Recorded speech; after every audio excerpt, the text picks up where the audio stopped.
da nossa aula, a gente vai ver agora os valores de RF. Bom, o que seria esse RF? Esse RF é justamente o deslocamento com que aquele composto que está sendo analisado, né? O deslocamento que ele faz naquela minha fase estacionária. Então, a gente tem um conjunto de dados de um determinado composto que sempre vai percorrer a mesma distância em relação ao deslocamento da frente do solvente, tá? Que condições são essas? O sistema do solvente, o adsorvente, a espessura da camada do adsorvente e a quantidade relativa do material que foi aplicado na placa, no adsorvente, tá? Como que eu vou calcular esse RF? O RF vai ser calculado dividindo-se a distância percorrida pela substância pela distância percorrida pela frente do solvente, tá? Isso é importante porque quando essas condições de medidas são completamente especificadas, esse valor de RF vai ser uma constante e corresponde a uma propriedade física do composto. Bom, então como que é isso, tá? Então veja só, aqui eu tenho a minha placa, tá? Aqui embaixo eu tenho a linha de origem, que é a linha onde foram aplicadas amostras, né? Aqui foi aplicada a amostra 1, a amostra 3 e a amostra 2, tá? E aqui em cima eu tenho a frente do solvente, significa que o solvente, né, saiu daqui de baixo da linha da origem, né, e veio até aqui, tá? Então, essa distância percorrida pelo solvente, você vai pegar uma régua e vai medir da linha de origem até a distância onde o solvente correu, certo? E aí, com essa distância, você pode fazer a relação com a distância percorrida por cada amostra. Então, essa amostra aqui, a amostra 1, composto 1, ele percorreu aqui, ó, você vai da origem até o centro da mancha, tá? Então, ele percorreu 1,4 centímetros. Então, quando você for calcular o valor de RF, você vai calcular 1,4, que foi a distância percorrida pelo composto 1, dividido pela distância percorrida pelo solvente, né? Pela frente de solvente. Então, 1,4 dividido por 7,7, o valor de RF vai ser 0,18. Então, você pode calcular aqui para a substância 2. Observe, ó, que a mancha da substância 2, ela é bem grande. Então, você vai considerar o centro da mancha, certo? O centro aqui da mancha do composto. Então, aqui a distância é 4,1 centímetro, que vai dar um RF de 0,53. E na amostra 3, no composto 3, o valor de RF vai ser 0,78. Por que isso é importante? Porque se uma pessoa resolver reproduzir o seu trabalho, ele tem os valores de RF para comparar as substâncias. Então, se ele utilizar as mesmas condições que você utilizou, o mesmo tipo de placa, né? Os mesmos solventes para eluir a placa, né? A mesma fase móvel, ele pode considerar que aquela substância que você encontrou no seu trabalho pode ser a mesma substância, né, que ele encontrou quando ele estava repetindo o seu trabalho. Os reveladores químicos. Eu falei para vocês que quando a gente termina de correr uma placa cromatográfica, a gente faz uso de alguns reveladores. O que são esses reveladores? São substâncias que você coloca em contato ali com a placa que já eluiu, e eles têm a função de colorir os compostos ali presentes. Porque muitas vezes os compostos, eles eluem e eles são transparentes, né? A gente não consegue visualizá-los, eles só conseguem aparecer para a gente diante de uso de um revelador. E aí existem vários tipos de reveladores. Você vai escolher o revelador que condiz com o tipo de amostra que você está analisando, certo? Então, se você não conhece a amostra que você está trabalhando, a gente tem os reveladores universais, que é o paradisaldeído, o CAM, PMA, existem outros também, tá?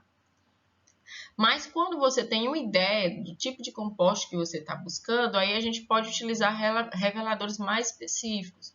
Por exemplo, aldeídos e cetonas, aí já vai para dinitrofenilhidrazina.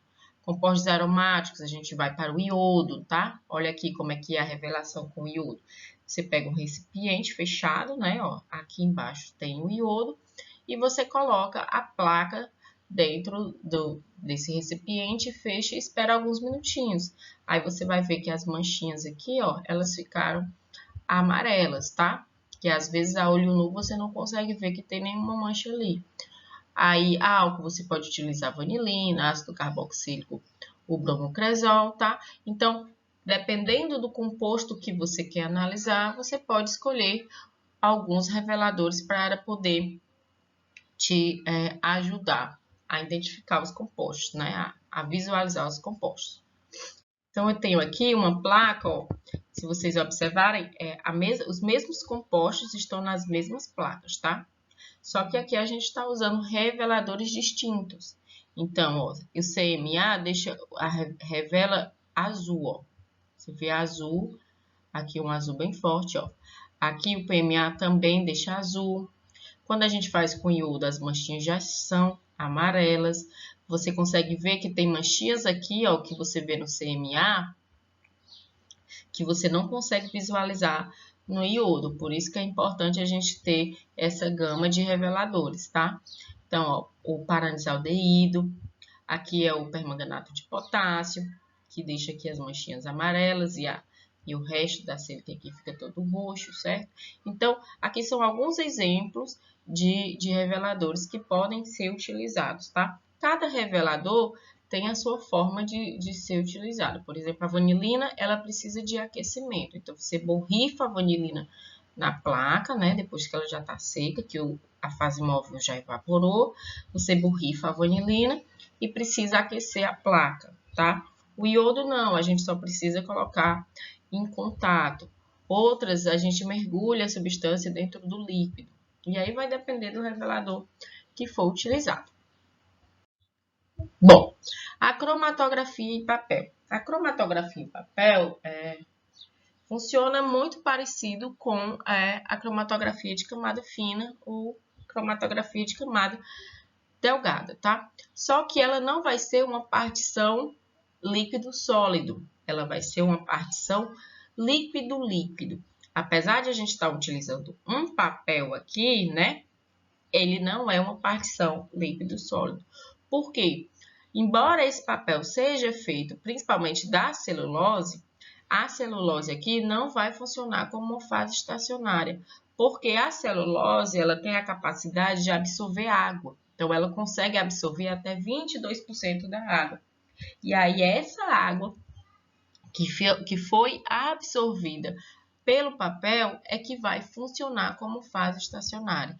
Então, geralmente, quando a gente faz a cromatografia em papel, né, o papel de filtro de boa qualidade, a gente utiliza solventes que tenham nele água, para garantir que a celulose, né, o papel seja encharcado com a água e garantir a nossa fase móvel ou fase estacionária. E aí fiquem atentos que como a fase estacionária, bom, é polar, né? A água é bastante polar, então ela vai poder fazer ligação de hidrogênio com os constituintes das suas amostras que também que forem polares, tá? Então significa que os componentes mais polares vão ser mais retidos, né? Vão aparecer mais próximo aqui da linha de origem, né? Porque vão ter uma forte interação com a água da fase estacionária, tá? Enquanto que os mais apolares vão subir um pouco mais. Devido a essa característica polar, essa técnica ela vai ser mais utilizada para os compostos que vão ser muito polares ou que tenham vários grupos funcionais em sua estrutura, tá? Então, ela funciona bem com os açúcares, com os aminoácidos e com alguns pigmentos naturais. Então, aqui a gente tem duas fotos, né? Uma que mostra aqui pigmentos, onde a gente consegue ver bem a separação dos pigmentos. Aqui a gente tem amarelo, verde e um pouco laranja. É lógico que a resolução de uma placa, né, de cromatografia em camada fina é totalmente diferente do que a resolução em um papel. Mas aqui foi uma cromatografia bem sucedida, que a gente consegue ver bem a separação, os pigmentos.